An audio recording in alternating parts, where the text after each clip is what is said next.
दोस्तों, आज इस वीडियो में आप एक ऐसी सच्ची घटना के बारे में जानेंगे जिसे सुनकर आपके पैरों के नीचे से जमीन खिसक जाएगी।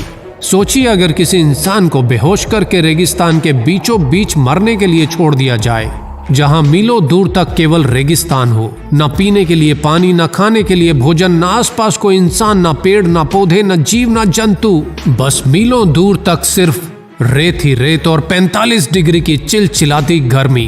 तो सोचिए, ऐसे में कोई अकेला इंसान जिसके पास गर्म रेत में चलने के लिए पैरों में जूते भी ना हो, वो 71 दिनों तक मौत से संघर्ष करके उस विशाल रेगिस्तान से कैसे जिंदा बाहर आ सकता है। ये कहानी आपको बहुत कुछ सिखाएगी और आपकी जिंदगी की मुसीबतों से लड़ने के लिए आपको मजबूत भी बनाएगी।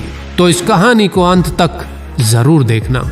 दोस्तों, इस कहानी की शुरुआत होती है 1970 में, जब ऑस्ट्रेलिया के विक्टोरिया में, जहां रिक्की मैगी यानी कि इस कहानी के हीरो का जन्म हुआ। रिक्की का बचपन एक मिडिल क्लास परिवार में जन्मे बच्चे की तरह था, एकदम मस्त। लेकिन जब रिक्की 14-15 साल का हुआ तो उसके परिवार की आर्थिक परिस्थितियां खराब होने लगी, जिसके चलते उसके परिवार ने ये शहर छोड़कर दूसरे शहर जाने का फैसला किया। और इसी दौरान उसके पिता की मृत्यु हो गई, जिसके कारण परिवार की जरूरतों को पूरा करने के लिए रिक्की अपनी पढ़ाई छोड़ छोटी मोटी नौकरी करने लगा। और इसी तरह छोटी मोटी नौकरियां करते करते रिक्की 35 वर्ष का हो गया। अब उसके साथ एक ऐसी घटना होने वाली थी जिसने उसकी जिंदगी बदल दी। ये बात है 2006 की, जब पश्चिमी ऑस्ट्रेलिया के पोर्टलैंड शहर में उसे एक लेटर आया जिसमें उसे सरकारी नौकरी ऑफर की गई। नौकरी पाने के लिए रिक्की पूर्वी ऑस्ट्रेलिया से पश्चिमी ऑस्ट्रेलिया के लंबे सफर पर निकल गया। इसके लिए उसे ऑस्ट्रेलिया का विशाल रेगिस्तान पार करना था। रास्ते में विक्की ने देखा कि 3 लोगों की कार खराब हो गई है। रिक्की ने इंसानियत के नाते उनकी सहायता की और उन्हें अपनी कार में लिफ्ट दे दी, लेकिन बदले में उसे मिला धोखा। उन्होंने रिक्की को धोखे से ड्रग देकर बेहोश किया और उसकी गाड़ी और उसका सामान सब लूटकर अपने साथ ले गए। और यहाँ तक कि उन लुटेरों ने रिक्की के जूते तक नहीं छोड़े और उसे सुनसान रेगिस्तान में मरने के लिए फेंक दिया। जब रिक्की को होश आया तो उसने देखा कि वो रेगिस्तान में कहीं लाश की तरह पड़ा हुआ था। दूर दूर तक केवल रेत ही रेत और चिलचिलाती धूप। ऐसी मुश्किल सिचुएशन में रिक्की के पास केवल 2 ही रास्ते थे कि या तो वो हिम्मत हार कर बैठ जाता और मौत का इंतजार करता, या फिर उस मरुस्थल से बाहर निकलने की कोशिश करता, जो लगभग असंभव था।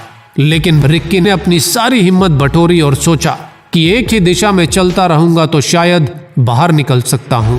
और ये फैसला कर वो एक ही दिशा में चलने लगा। फिर उसे एक रेत का पहाड़ दिखाई दिया और वो उस पर चढ़ा तो उसे एक छोटी सी बिना पानी की मौसमी नदी दिखाई दी। रिक्की ने उसी नदी के साथ साथ चलने का फैसला किया। सफर बहुत ही कठिन था। चारों तरफ केवल तपती हुई रेत। दिन में 40 से 50 डिग्री का तापमान रात को 10 डिग्री से भी नीचे चला जाता था। बिना पानी, बिना खाने के दिन पर दिन गुजरते गए।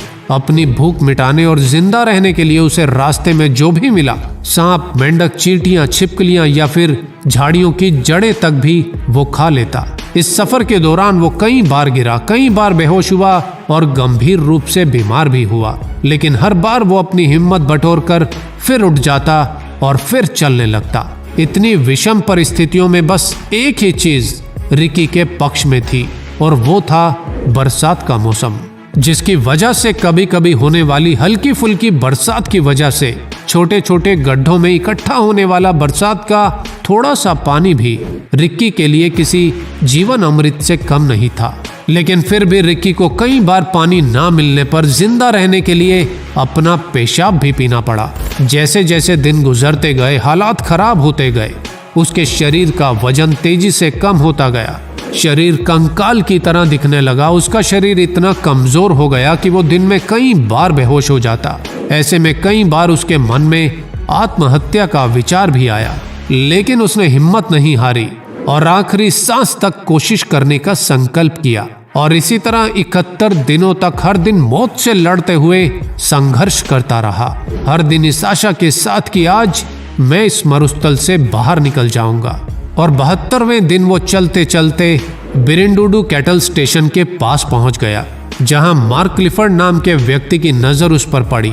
रिकी को देखकर मार्क को लगा कि जैसे कोई कंकाल भटक रहा है, क्योंकि 6 फुट के 106 किलो वजन के रिकी का वजन मात्र 48 किलो रह गया था। रिकी ने अपनी पूरी आप बीती उस इंसान को बताई और बेहोश हो गया। रिकी को हेलीकॉप्टर से हॉस्पिटल ले जाया गया, जहां 6 दिन इलाज के बाद उसे छुट्टी दे दी गई। रिकी का इस तरह के बियाबान रेगिस्तान से जिंदा बाहर निकलना हर किसी के लिए कोई चमत्कार से कम नहीं था। रिकी ने इस घटना पर लेफ्ट फॉर डेड नाम की एक किताब भी लिखी, जिसे लोगों ने बेहद पसंद किया। दोस्तों, ये कहानी हमें सिखाती है कि हालातों पर किसी का भी नियंत्रण नहीं होता। लाइफ है तो छोटी मोटी समस्याएं हमेशा रहेंगी। बचपन में रिकी के पिता की मौत ने उसे हर परिस्थिति में संघर्ष करना सिखाया, और उसके इसी दृष्टिकोण की वजह से वो ऐसे हालातों में भी संघर्ष करके जिंदा रहा, जहां कोई भी आम इंसान शायद 4 से 5 दिन में ही उम्मीद खो देता और हार मान लेता। इस घटना के बाद रिकी का जिंदगी को देखने का नजरिया एकदम बदल गया, और यकीनन रिकी की इस कहानी से थोड़ा सा नजरिया आपका भी बदला होगा।